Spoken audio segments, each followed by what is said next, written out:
សួស្តីពុកម៉ែបងប្អូនទាំងអស់គ្នាដែលមកកាន់ Channel របស់នាងខ្ញុំ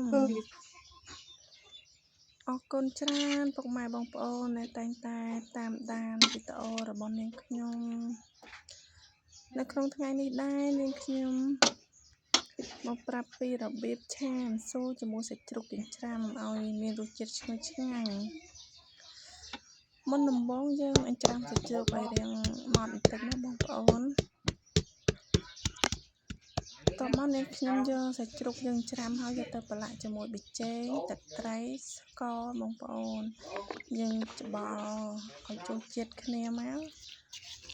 ទុករយៈពេល5នាទីអីយើងយកទៅឆាបានហើយបងប្អូនតោះមកនាងខ្ញុំលាងម្សៅឲ្យស្អាតហើយយកមកហាន់តោះមកមានខ្ជិះក្តៅយើងត្រាំហើយយើង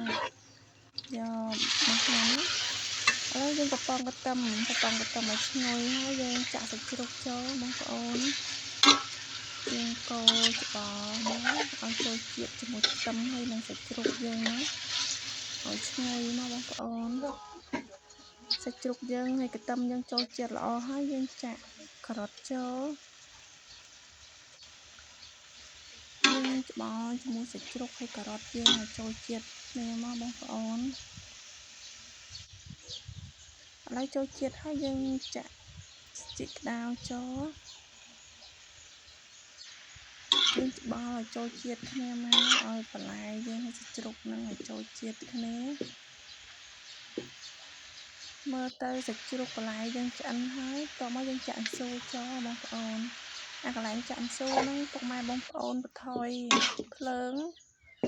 បានចឹងទេអត់នេះទេវាអង្សូវយើងវាឆ្អិនពេកចាយើងបន្ថយភ្លើងអស់មកហើយកូរច្បល់ឲ្យចូលជាតិគ្នាមកបងប្អូនឥឡូវ